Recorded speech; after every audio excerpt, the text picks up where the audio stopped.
That may be the greatest catch I've ever seen in my life. All right, guys, we have been talking about it all week. We have been talking about this 10,000 subscriber mark that we've been coming up on. I mean, I want to say for a while now, but it really has not been. We were at 2,000 subscribers just like 2 weeks ago. I mean, it's just been absolutely insane. Y'all clearly, after every single video, proved that you are the best fantasy football audience on YouTube. I mean, just seeing like 20% of our views turn into likes. I mean, that is absolutely crazy. Not something you see on every single channel. And that is why we've gone out there and skyrocketed up the fantasy football rankings. And guys, I truly appreciate it. And I know we got a ton of suggestions on what we should do for the 10,000 mark and go out there and try to celebrate. One suggestion was going out there, and this was probably my favorite one, and inviting some of the top supporters of the streams and the YouTube channel out on a Zoom call. That way we can go get that going on one of the nights we are going to stream. I think that's something that's extremely interesting. I'm going to have to look into that with how I can do it through Streamlabs, because I'm going to be honest with y'all guys, I did not start streaming until like 2 or 3 weeks ago. So while I have streamed every single night, most of my attention has just been going in and getting some kind of stream out to y'all. So I'm going to have to go through, look at the options we can do. But regardless, I think that tonight we are actually going to go out there and we are going to have a drunk stream. I know that I said I wasn't going to do that last night just because I didn't know about the YouTube protocols, but I think that we can do it. So please, guys, we'll be taking shots tonight. Come out, come by the stream. Should get a lot of fun, and I'll be answering as many fantasy football questions as I can. And as always, if y'all have not subscribed to the channel, please make sure you go down there. Now is the best time. Now you can say that you were here before we got to 10,000 subscribers. And then, I mean, guys, in 2 weeks, who knows where we will be. I mean, we've gotten 5 times our subscriber mark in the span of 2 weeks. Regardless, I think tonight's stream is going to be really fun. Make sure you come by, and yeah, it's just going to be a blast.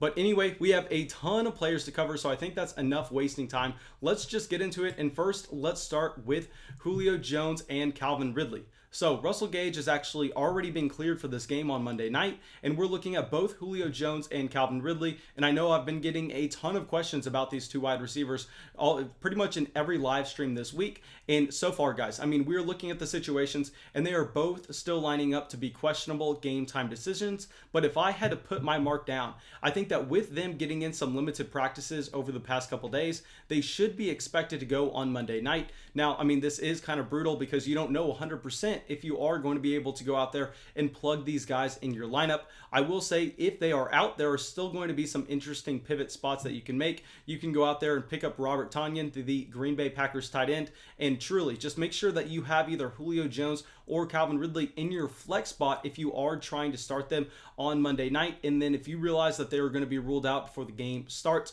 then you can go out there and you can try to just, I mean, you'll have a little bit more literally flexibility in that flex spot. Rather, if you put them at wide receiver, then you're only going to be looking at them just swapping with wide receivers. I mean, it would just be a very suboptimal move. Make sure when you're setting your starting lineup, if you are going to try to rely on any of these two guys, which look to be game time decisions, that you are going to have them in your flex spot. That way on Monday night, if they get ruled out, you can go out there and you can make a pivot.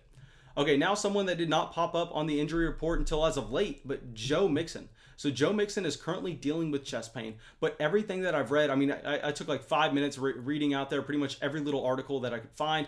And I mean, he's played 31 straight games. It sounds like he has played before where he's not been 100%. And I think Joe Mixon is going to go out there and give it a go. I just don't really see any indication that he's not going to be playing on Sunday. I think that this is one of the better matchups that Joe Mixon is going to be seeing all year. So while I know he has not necessarily put up a ton of fantasy production for you so far, I mean, with just injuries all over the NFL, with games getting canceled, I think Joe Mixon is someone that you may actually have to go out there and slide into your lineup. Okay, now someone we know that was going to be out for a while, but I want to talk about the impact of it. Jared Cook is going to be out of this game, as well as Michael Thomas. And now I know a lot of people are going to want to go out there and plug in Adam Troutman. I believe he was the 4th round pick for the New Orleans Saints this past year. Don't quote me, he may be 5th or 6th. I know he was a day 3 pick, but regardless, I will go out there and, guys, I'm strongly advising, do not put in the rookie tight end Adam Troutman in from the New Orleans Saints. We kind of understand at the tight end position that the last thing you can expect them to do, regardless of the opportunity that is in front of them, is to go out there and produce if we have not seen it before. So guys, do not fall into the Adam Troutman trap. If anything, we are just going to be expecting so many targets to go through Alvin Kamara. I mean, Alvin Kamara currently is by far and away the running back 1 this week.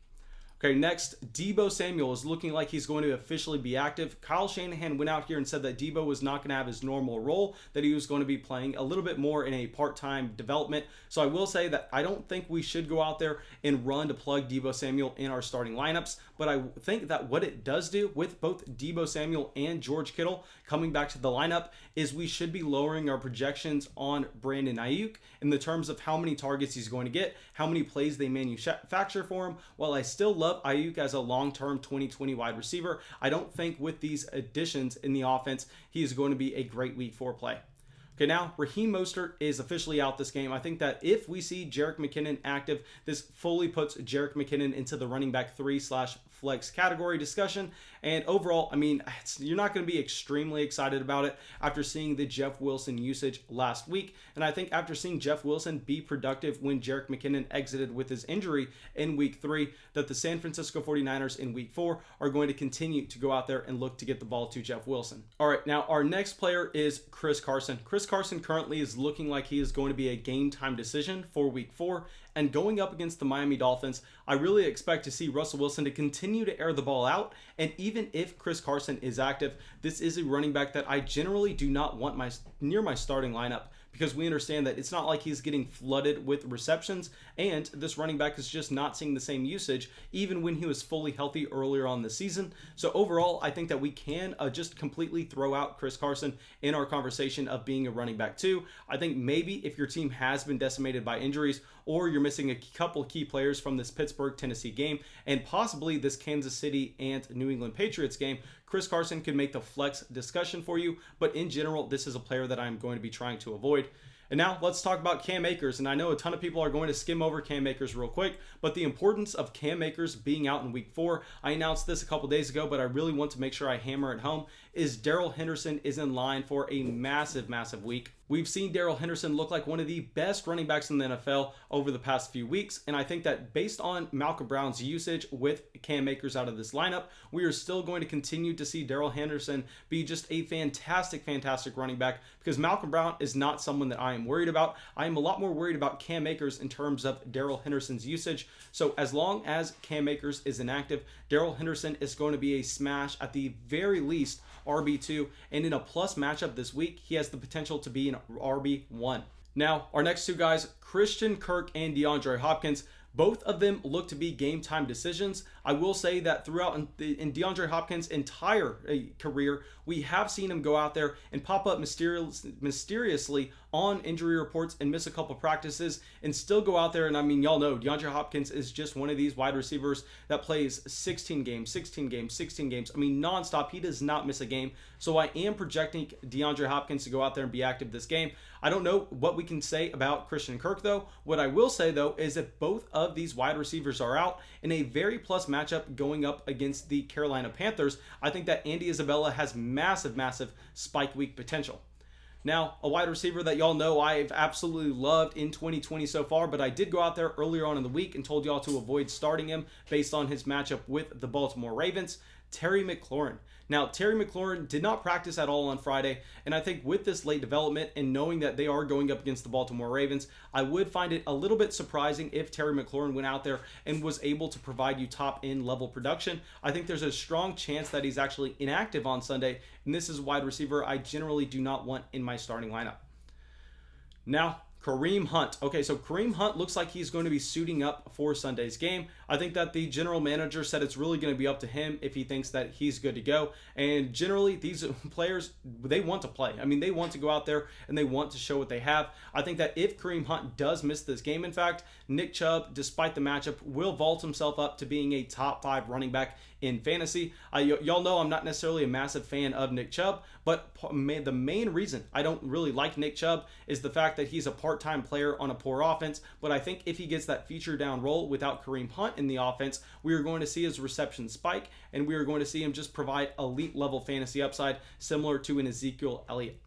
Okay, now wide receiver Davante Adams. Now, Davante Adams practiced on Friday. He really looks like he's going to be good to go on Monday. I know some people are a little bit more hesitant because he did go out there and he missed the game last week. But regardless, I think Davante Adams is a guy that I personally am fine going out there and expecting to play. And I think that there's a possibility that Marquez Valdes-Scantling is on your waiver wire. So you should pick him up now. Plan to play Davante Adams on Monday night. If we see Davante Adams is a scratch, then you can make the switch to Marquez Valdes-Scantling, who I think will have a fantastic projection if both Davante Adams and Allen Lazard are out of this game.